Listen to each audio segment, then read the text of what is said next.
We have a guest, Ariadna Rida from the United States, and after she will introduce herself more in detail, like me, she will talk about how we can connect nature and people, what are the strategies, what are the examples. So, please introduce yourself.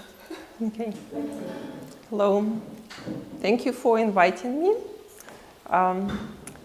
My name is Ariadna, and I work for a non-profit organization in the United States called Earth Island Institute. It's a big organization that was around for many years, did a lot of pretty impactful things in the world, changing how people think about the environment and asking people to change their behavior. And I'm the person who does a lot of different environmental education projects, and I believe that environmental education is about changing behavior of people towards our planet. Because we talk a lot about it, but maybe not enough what we do. Anyway, I originally am from Russia, from Lake Baikal region, and I got my degree in biology from Russia. Then I moved to the United States. I got my master's degrees in environmental studies. And for many years, I served as a bridge between different countries to learn more about each other and how different people protect the world. So when you start working in this field, it seems that the scientists, they have their approach, the government has its own approach, and then the public is usually left in whatever they pick up a little bit from newspapers, nowadays social media, and sometimes it's difficult for them to figure out what to do. So to make these bridges, I learned a lot and I tried to improve my communication skills. And one of the tools that I found that is the most useful, it's called interpretation. When you hear the word interpretation, the first thing comes to mind is languages, right? So, but this is interpretation that interprets the language of nature, of landscape, of historic buildings, and interprets it to the language that common people understand. And there is no such thing as general audience. It's always, there is a kid there, the grandmother, the politician, the businessman, and they all speak kind of different language. So when you think about educating any of them, you need to bridge this language, you need to try to speak a little bit of their language too. Or you can call for something that resonates with their heart, because we all have something that unites us, love, friendship, and when we talk about nature, we can call about that. So, and of course, when I got kids, that was a different universe. Now, everything that I was talking to students, professors, now I needed to apply it to my kids, and they are different audiences. Now they're quite big. And they have different interests. And how I talk to my 16-year-old, starting with Minecraft, because he's interested in that, and try to find connection between Minecraft and natural world, is different from how I talk to my 8-year-old girl, who likes unicorns, and horses are much closer to her than Minecraft. So that's my little introduction. Can you tell me like one word about you? Are you zoology major, ecology major? Who is doing what here? Zoology. Zoology? Hydrobiology? Anybody else? Animal science. Say it again? Animal science. Animal science. Animal science. Thank you. Okay. Okay. So this is called a gateway community in English. There are beautiful mountains, right? And this is the place, the entrance place to a national park. It's it looks pretty big. It's similar to Debrecen, I would say, yeah, or Hortobágy. I had an honor visiting yesterday and learning more about your environment over here. I will start with a big picture, and it's difficult for me to talk to you because I don't know you very well. I know just a little bit that you studied at the university or your professors at the university. When you talk to the audience, it's important to understand who they are. Imagine your best friend and you're making a party for him, right? You know everything, so it will be a great party because you know your friend. When you talk a group of people and you know them a little bit, then it will be not that great a party. When you talk to people you don't know, then I was like, okay, I might get right on target or I might miss, right? So that's why some information maybe you know that I will be talking about, and some will be completely new, so I try to do my best. So I like to start with that we are trying to save the world. We always say that. But in reality, we are trying to save ourselves. Because we depend on nature. Nature, even the planet will be destroyed. It will be some life somewhere else at some point. But it's about pretty much us. And there were studies by people all over the world, and one of them that I truly admire, Edward Wilson at Harvard University. And his point is to make the planet livable for us humans as well as other creatures. You have to have half of the planet intact, where nature can rule itself, do things what nature needs to do. And another half we humans could have to do what we humans do.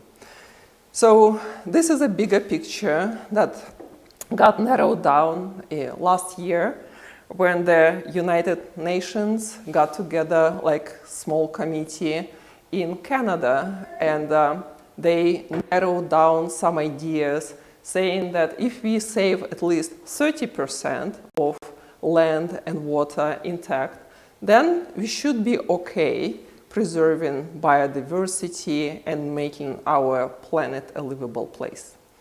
So that's why I put these two slides over here as a reminder why we are doing all that. National parks, they've started in the United States. And the first one was Yellowstone back in 1872. So, and every year more and more parks are created. And now the under 30 pushes countries to create more. So I work in Mongolia, and in the last 10 years or so, in the last 30 years or so, there were about 10 more national parks that have been created over there. Yeah. I looked up the map of your country, and in your country it says 10% of the land in Hungary is protected by national parks. So that's a lot of land, right? And how many people work in national parks? I mean, comparing to the whole population.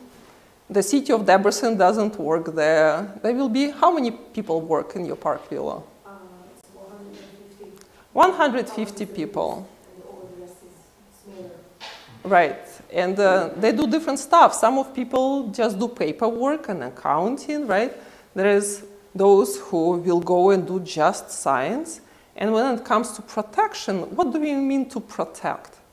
What do? We don't allow people to go there, or we don't allow them to do certain things. Are we protecting it from other people? Like, good question, right? So, this is a proud national park staff of the United States. It's not enough of them to protect. So, in order to protect, we do need public to be on our side. In many countries that I go and I ask them, like, do people understand the value of a national park? And they say, no, that's our biggest problem. Some people have no idea that national parks exist. Some people say that it's taking taxpayers' money to do something that nobody needs. And it's a hard call. And it would be some scientists, usually by themselves, talking to each other, saying we need to do something about it. And they agree on things. But the difficult part is how to get to the public to agree with the scientists, to agree with the government. Last year, it was a big documentary that showed up on Netflix. And the person who talked at the beginning was Barack Obama, introducing the treasure of the world, the national parks. You know that the United States is divided by two parties, the Democrats and the Republicans. They have different views how to rule the country. But when you talk to public, to average person and ask about a national park, it doesn't matter, will it be Republican or Democrat? They all agree that it's important for them personally. For them, it's a value. And immediately we'll say, oh yeah, I've been to this one and this one, and we traveled with kids somewhere, and we want to go somewhere else. So for them, it's a personal value. And we humans, we are this way. If it's personal to us, we love it, and then we protect it. So the first, I want to kind of go a little bit through the benefits of national parks that probably everybody knows, but I kind of come in from the American perspective. Back in 1916, when the first national parks were put together, the first law, the Organic Act, started to make sure that the Americans need to protect the scenery and the animals and the plants of wonderful places. So it became a big law, and it could be interpreted different in different places, but that was one of the foundations of the environmental protection in national parks. Then there were many other laws that came up in 1960s. The law about protecting the scenic rivers that would protect the whole watershed of the river. The law about clean air and clean water that will also be reflected in the protection that's going on in national parks and other protected areas. And one of the laws that allowed scientists to claim certain territories where people cannot go was the Endangered Species Act that was done in 1973, I believe. And that allowed more research, more conservation programs, and also more education programs.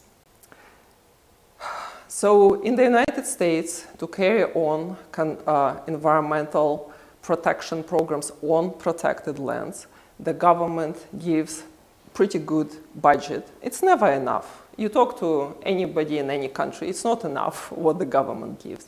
But it's something that you can start with.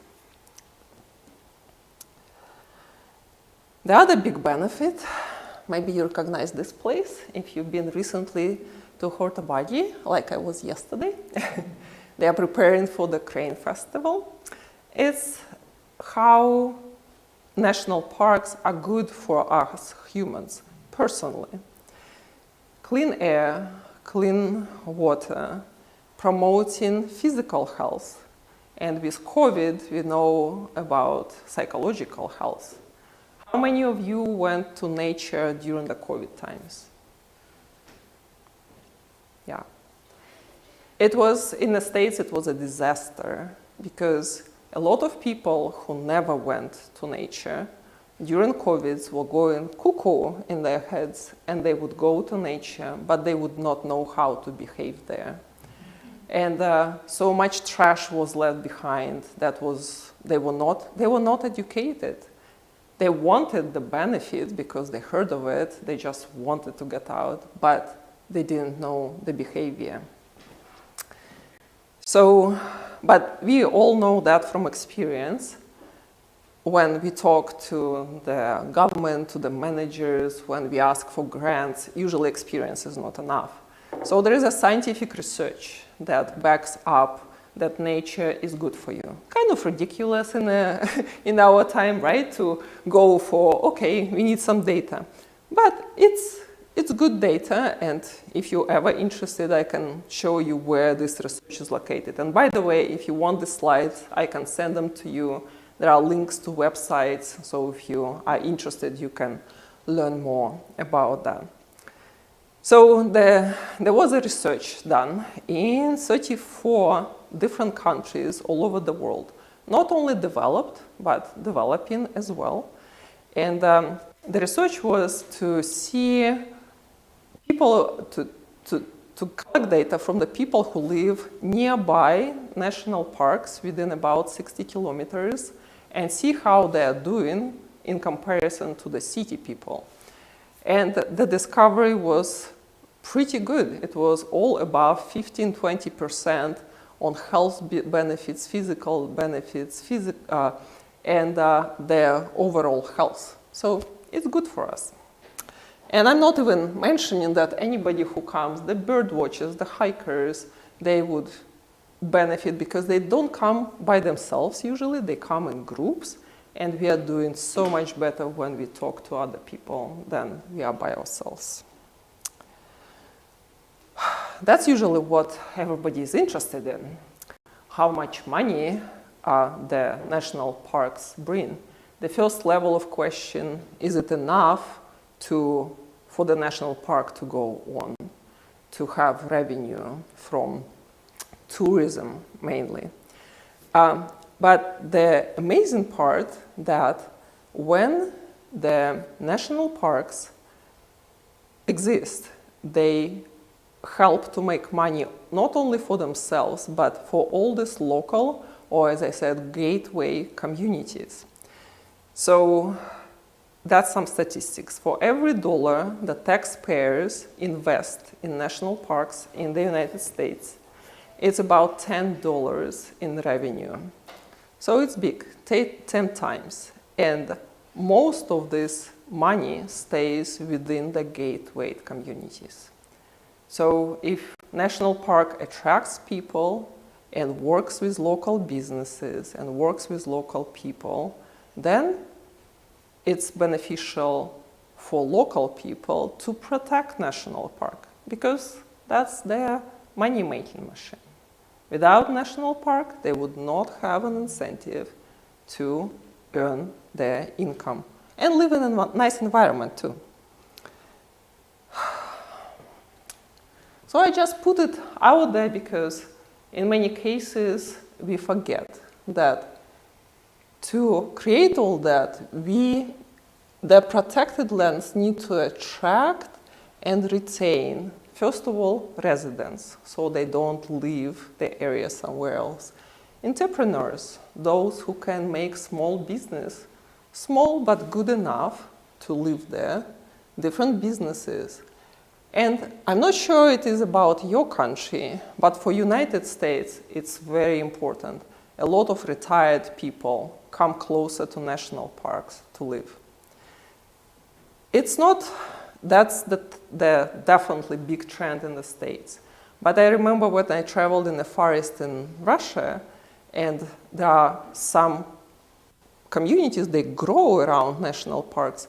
And I asked one guy who lived in Moscow, worked here and there, and finally decided to become a teacher of the school and came in some village in the Far East.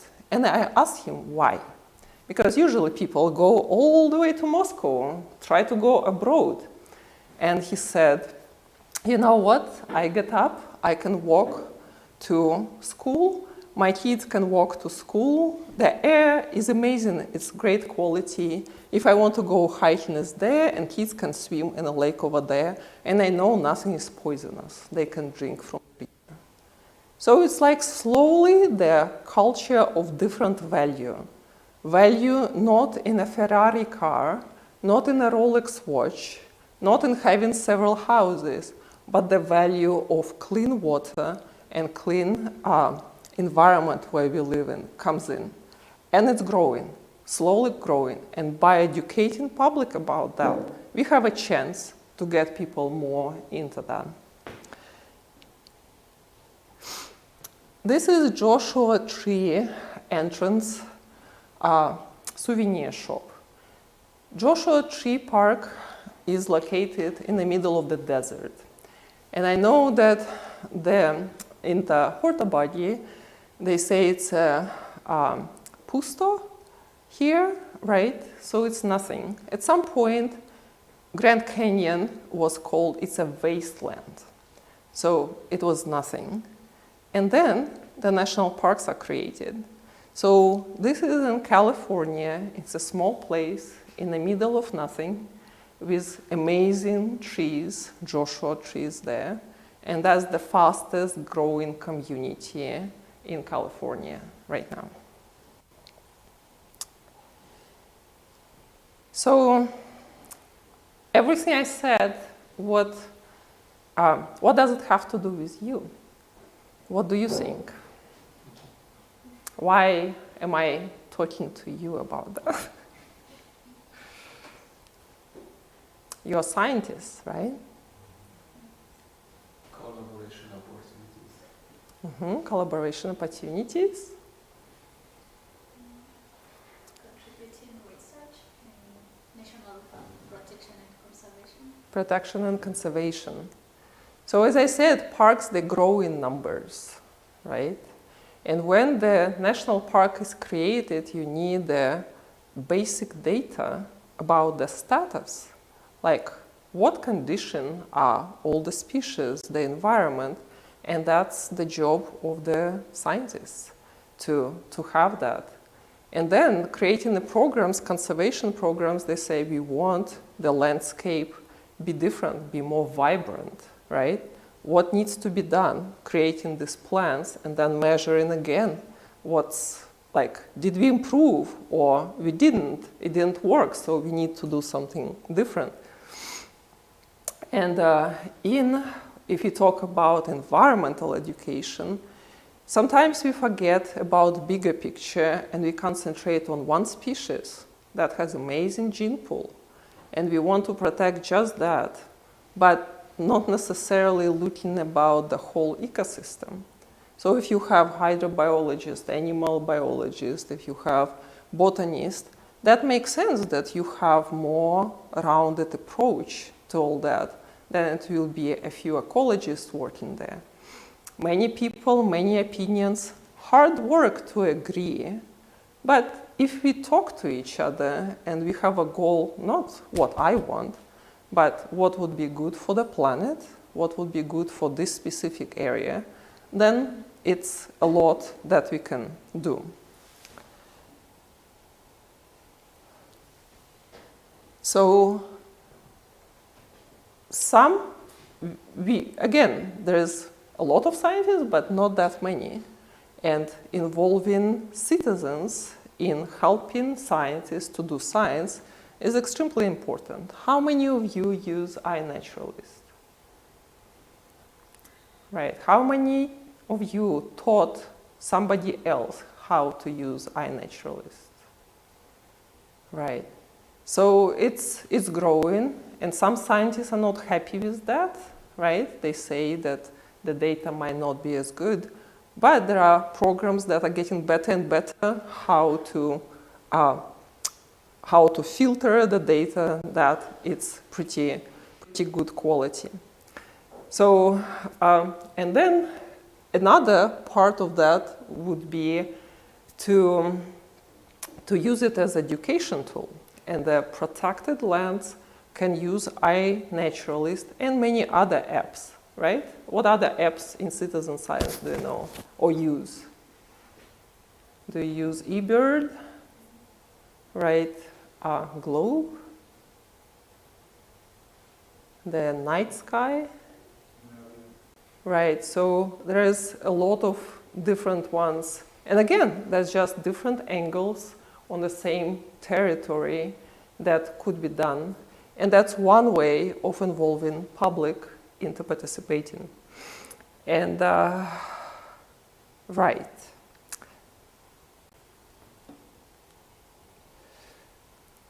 There are a lot of programs that are done by national parks themselves to teach people about nature.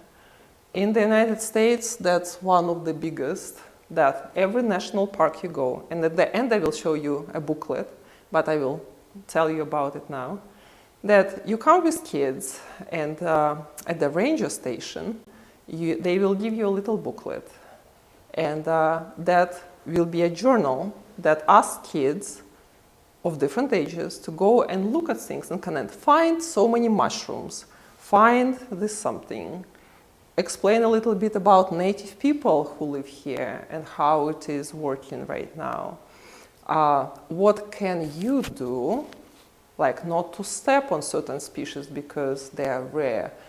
These little things, and when the kid goes around the park, he gets to learn all that and connect a little bit and be proud that he did his task, and then comes to the ranger station again. At the ranger station, my daughter went through that, very cute, and my sons too. So they come and the ranger will be very serious, asking, okay, what did you learn? Did you learn about leave no trace? Can you tell me why you should do and not should do that? And kids, you know, they are scared, but also this ranger with the hat and everything official. But no question has their own answer. And the ranger will help out and then says, okay, now you're ready to become a junior ranger. You will be one of us. You need to take a pledge. And the kid stands and puts his hand up and repeats after the ranger simple words. I will be kind to the nature. I will protect. I will learn more. And he gets a little badge. And you go to every national park, and kids, they will drive their parents to go to another national park because they want another badge. So it's kind of silly, but you play with what kids are interested in, right? And it works. So in the United States, there is a program for the 4th graders across all protected lands, national park, forest service, national monuments, that says that a 4th grader and his family can visit any national park, any protected area for free while he is in the 4th grade.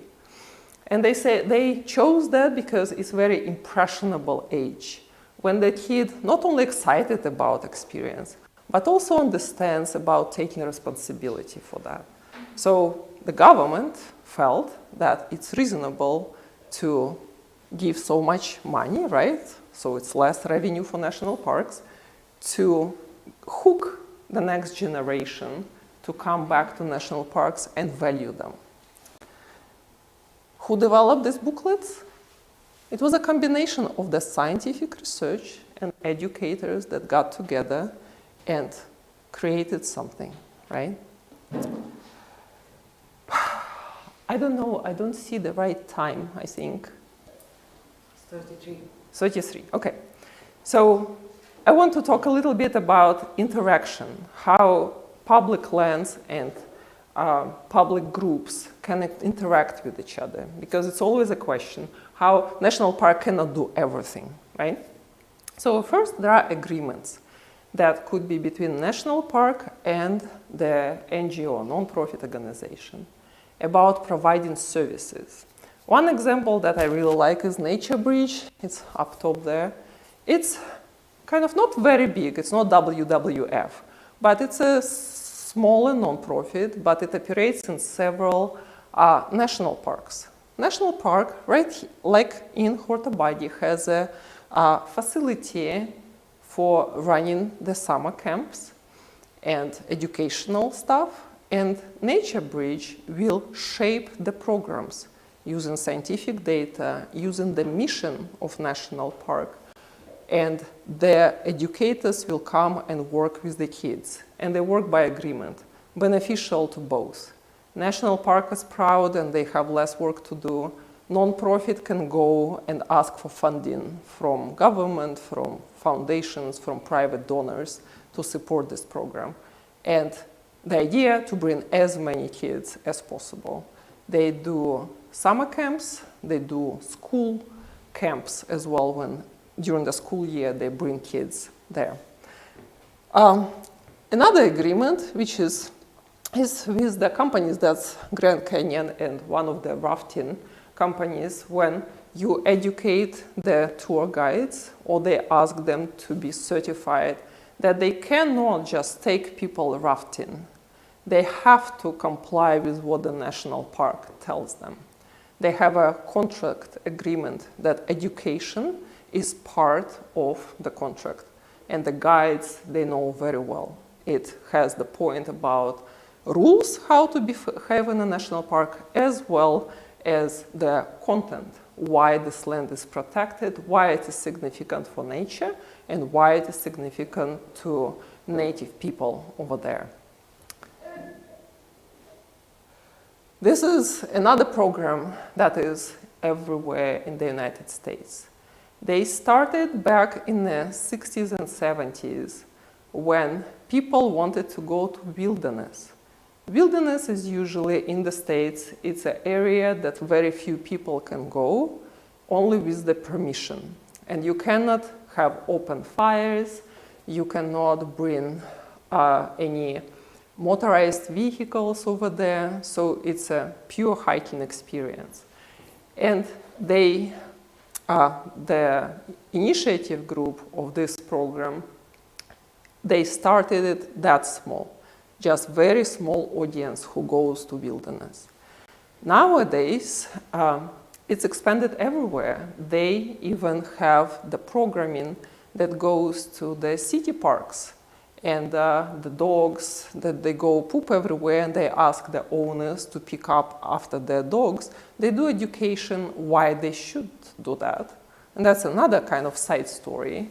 The feces used to be a normal part of an ecosystem, but how we eat ourselves and what we feed our dogs, that does not work very well with any ecosystem.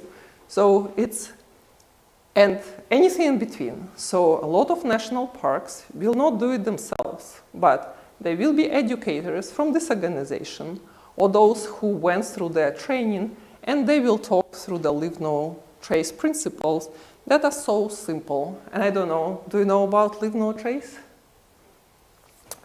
I know that in Europe they started it called respect nature, and it's kind of similar, but plan ahead and prepare.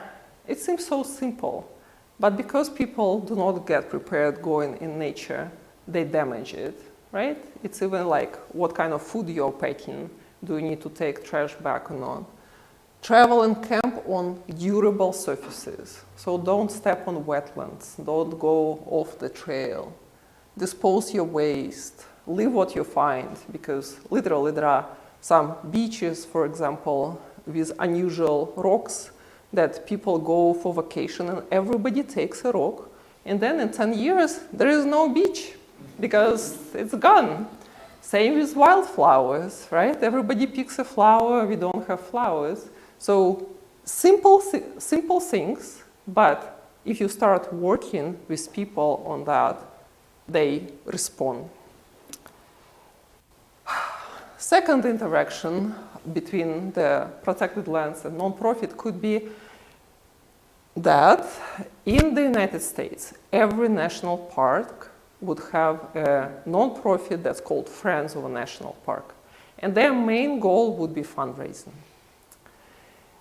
I know when I come to countries, to many, like Russia or Mongolia, they say, what are you talking about? Nobody does this over here.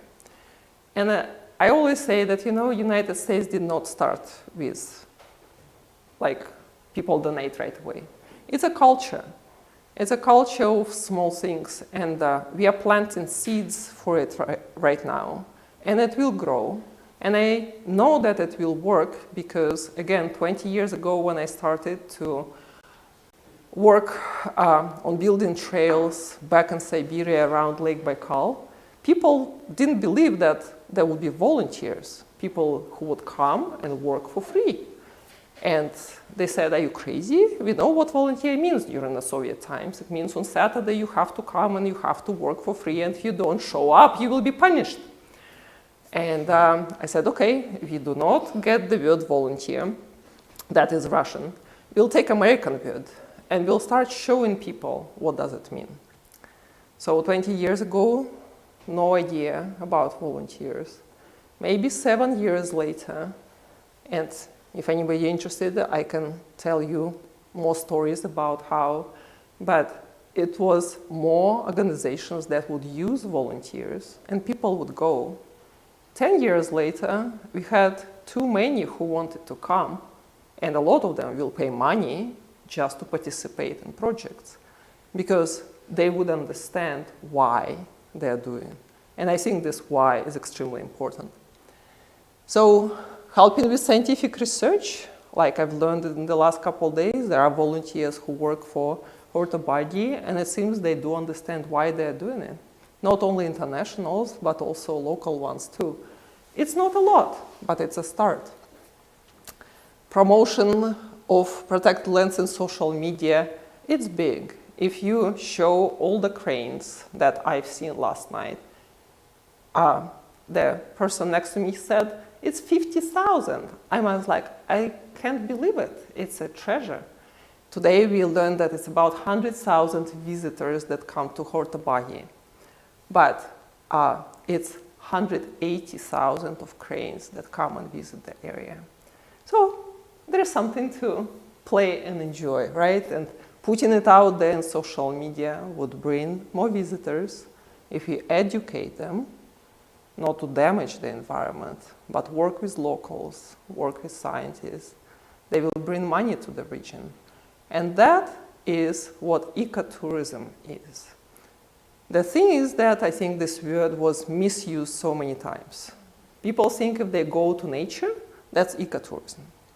And I say, no, no, no. Ecotourism is when the person who travels will leave everything kind of the same condition, good condition that he or she found it, or make it even better.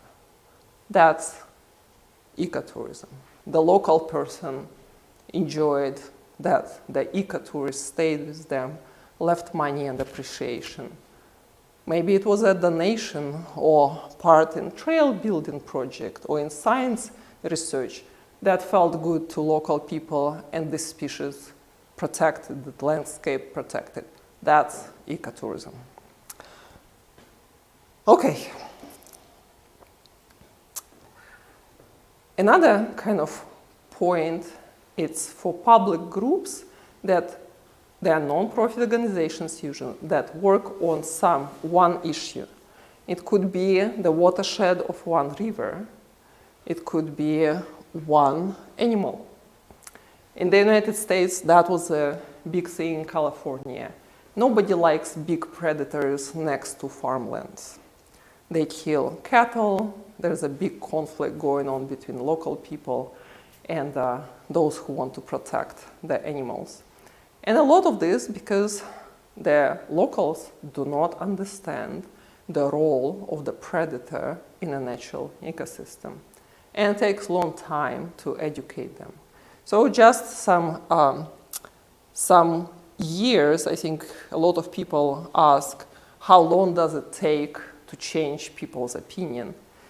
So in 1990, it was a big petition going on to change the law to stop hunting for trophy of the mountain lions in the state of California. And there were so many petitions that the government had to comply and had to stop it. So they did. And then it was a fight for another 25 years because sometimes they would allow it, sometimes not allow, depending who pushes, right? But the organization stayed. And it was supported not by the government, it was supported by people.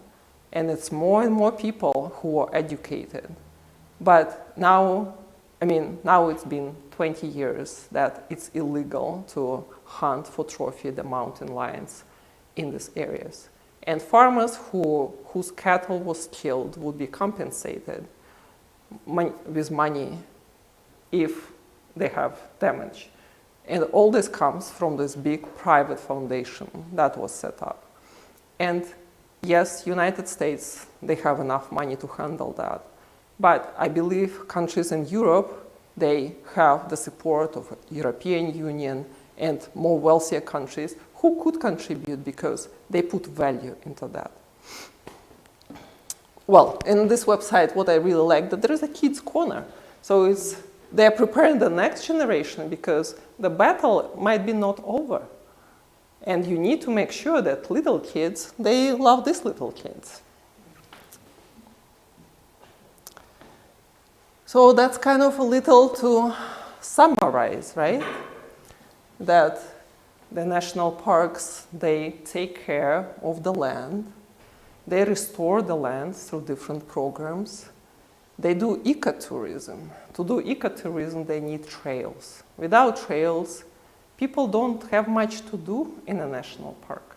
And if people cannot connect, cannot touch, cannot hike, cannot see, cannot smell, why would they care? They wouldn't. So you have to give people opportunities to stay in the park longer and have something for them to see. If you just see the forest or you see pusto, there is what it is about. There is nothing. But that's where the interpretation comes. When you see the landscape, and for somebody it's pusto, but for a scientist, it might be a story about animals, about river. You ask local person, it's a story about history in this place, their grandparents. Getting these stories together, giving them to public who visits, they start see something in Pusto that they cannot see without the stories attached. And we humans, we do not perceive numbers. You notice I don't have any numbers on the screen because I know you will forget them. But I do have the little notes. If you want numbers, you can go and get them. But I'm trying to tell you a story, and hopefully you will remember some pieces of it because it was flowing. It was from one thing to another going somewhere. Okay, and collaboration and sister parks. That's something that is important concept, I think. Now we are trying to think about how to connect the Horta-Baigi National Park with the Hustai National Park in Mongolia, because both of them have horses. They have something to discuss, and maybe it will end up in sister park system. I know that DE-EvolZool National Park in Mongolia has sister park Yosemite. And because there is such nice partnership, it's exotic to go to Mongolia, and a lot of people from the States would love to do that. But for Mongolians, it's great to have support in America to do something together, to apply for grants together. So maybe, who knows? Okay, do I have time or I don't have time? It's 48. Okay, I don't have time, right? Maybe I can give example of Hustai National Park, or we can open for questions. What would you like? Do we have any questions?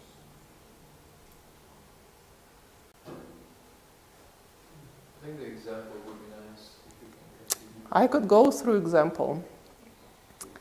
So I chose it because both parks have Przhevalsky horses, and I thought it's relevant, it would be relevant to you. So it was very interesting traveling there because there are many national parks in Mongolia, and all of them were created by the government. But only one of them, Hustai National Park, is managed by a non-profit organization. And there are scientists and local people who really care about this place. They run it. I learned what rangers do in Horta-Baigi National Park. They talk to farmers and make agreements that the land should be managed a certain way. That's their job.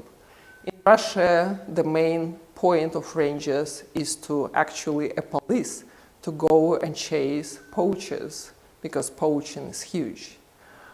When I came to Mongolia, it was interesting the role of rangers over there because they said our main role go every day around the property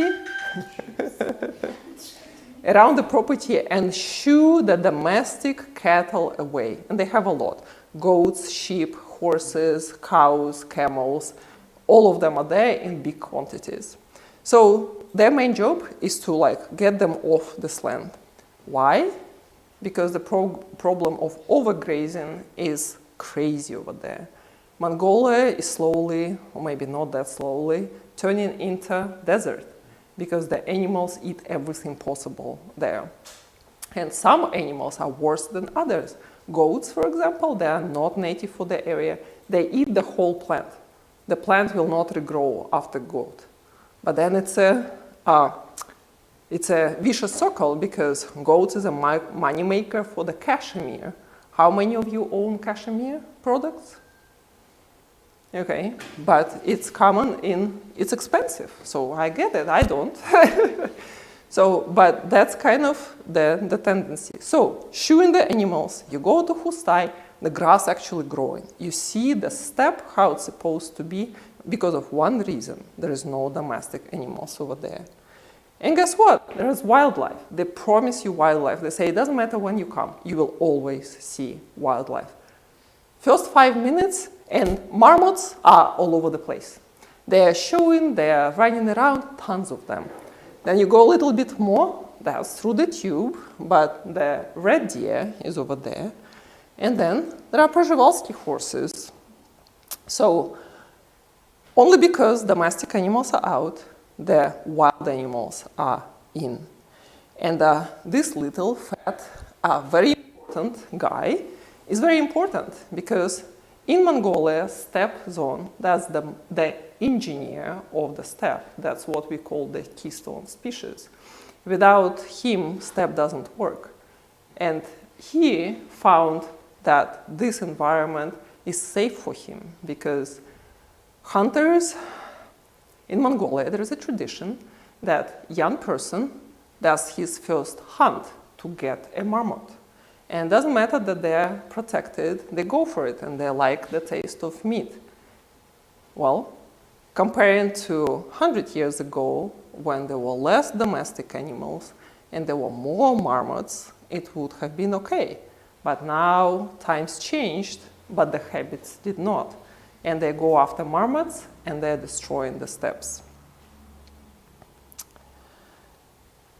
So that's kind of the summary, right? I don't want to read. Lazy. But this is the scientific station. It's international station. And sometimes when you ask for little money, somebody gives it to you. But sometimes you need to ask for big money and something as big as solar panels. And then suddenly, oh yes, that's much better than asking for something little. So they have really good scientific facilities, and scientists from all over the world come there to study not only horses, but Mongolian steppes in general. You come in, and there is little trails, and that's their hotel in Gers. And they host people, they're warm inside, they're traditional. Nobody minds. And internationals pay really good money to spend several days over there and see in the country. Mongolia, I guess, is more than Hungary that eats meat. It's the only thing that they ate 30 years ago. Nowadays, they still eat a lot of meat, but they try to diversify. And when we got to cafeteria, there was a lot, and that was completely vegetarian dish over there.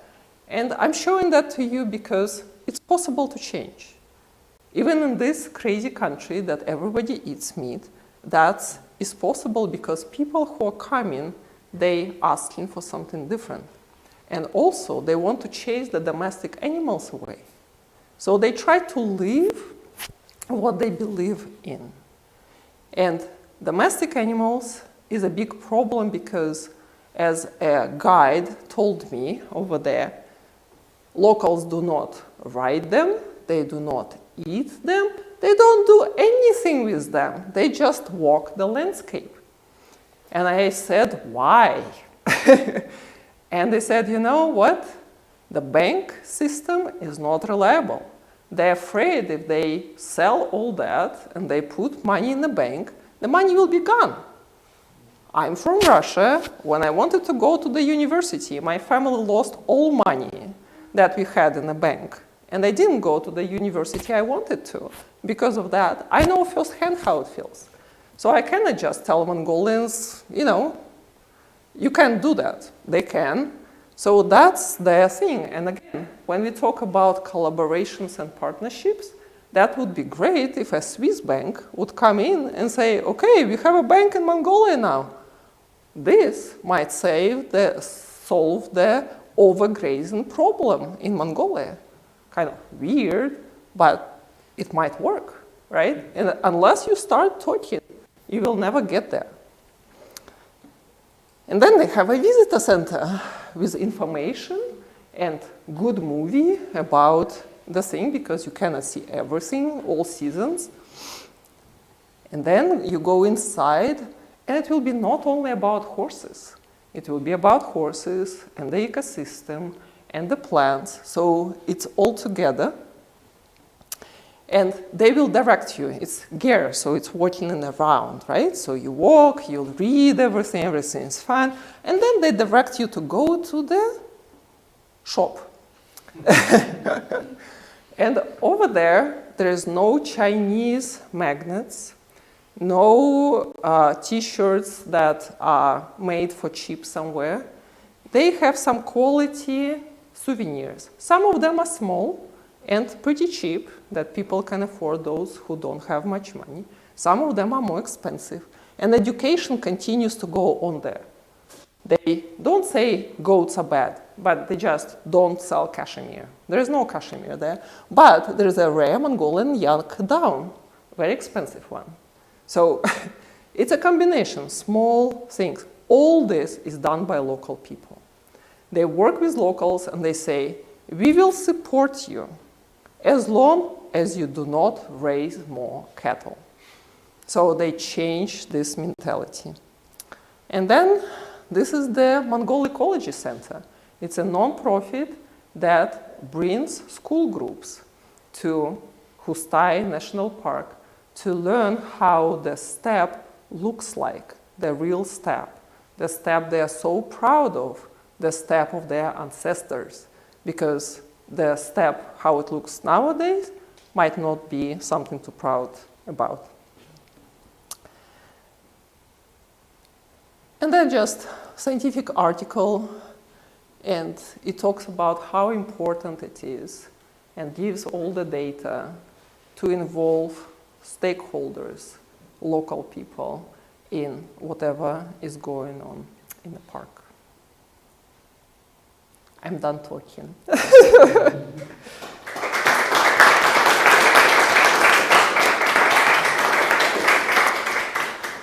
I would love to answer any questions or hear your comments. How did it feel for you to hear what I was talking about? What resonated in your brain and your heart? I think the important thing for me was the involvement of young people, this national general ranger program that is very important for us in Hungary, I think. And the other is involving citizens or NGOs. It's also, I think, it's very important. And I'm at the university, so I am thinking over this kind of junior student program should implement at the university too, to try to interest young people to become biologists or become scientists or physicists or something. So that was really good. And students, I like to go, when you do only scientific, then you limit it to ecologists, botanists, zoologists, right? But if you do volunteer programs, you can go talk to future lawyers, doctors, businessmen, and kind of bring them in because we want them to be environmentalists, to care too. And they, if they have it in their head, they will think about it when they make a new law or in the future, right?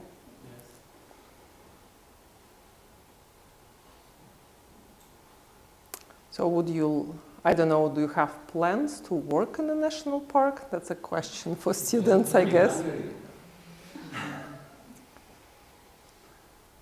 Is it something that you consider?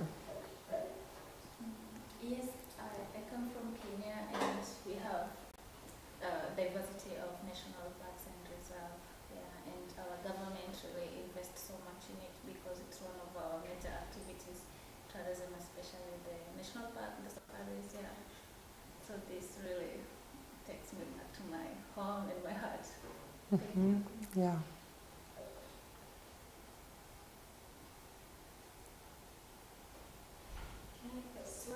Thank you for the presentation, first of all.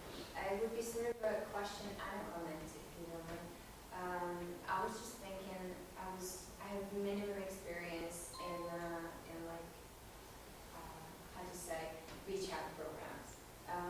We have this system in the university. I also work at the university, and we have this system of organizing summer camps, scientific summer camps, which is more for a filtered audience.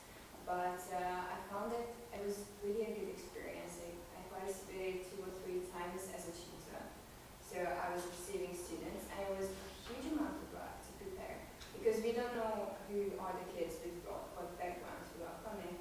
And I think making preparation more exciting is also really important for the tutors who ever thought about educating or not educating or just talking or communicate about environmental education. And what I found also very important, because in Hungary we have these years, in the past years especially, we had difficulties with finding the proper teachers because they live in the country. But I believe that teacher education is also very important frontline of the whole question. What kind of experience, or do you have any kind of experience in this area, teacher education? So, yes, there are a lot of different ways what you can do. One is when national park, for example, has a lot of materials to work with, and they have local schools, and they would make a fair sometime, usually in the spring. It will be a teachers' fair when teachers can come and you make tea for them and you talk to them, and then you show all the materials, and also you not just show, you play this material with them. Like imagine you're students and that's how I would teach. Now your turn, try to teach the next one. So sometimes it will be several days of that depending on like place where it's held. So that's definitely works the best. There are also the national programs. There is a program, Project WET, Project WILD, Project Learning Tree. They're not government run, but they are kind of national curriculum for informal education. And they have really good materials. If you are interested, I can, give you links where you can look. But again, they don't just give materials. You cannot buy them. You have to sign up for their classes. You come together and they walk you through that. You play with that, you ask questions. So in these teachers become more confident about what they're doing. Because in many cases, teachers, they want to do something, but they're afraid that they don't know something. And it's kind of helping with this barrier. Another thing that we started to do, it was really good in Russia, again, addressing this problem, is to create an environmental education board games.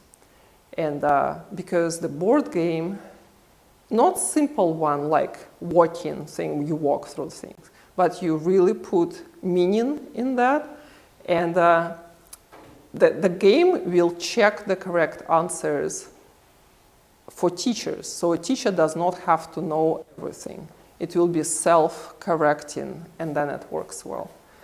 Sometimes it's good to look into curriculum of what they have to do. Like for teachers, professional development hours are important. If you can fit into this system, and like national park or non-profit with good credentials can fill this role of providing professional development, it works really nicely. So there are many formats how it works, and it's a very important step if you want to spread the knowledge. Thank you very much. It's really similar to what we tried 2-3 occasions before together with Orthogai National Park. But yeah, I think we feel the need of a little more inspirational practice Yes. in this area. I would love that. Those guys. Thank you very much. Sure. I think it's time to go for a lunch. Sounds good? And we can continue the discussion. Absolutely. Yeah, thank you.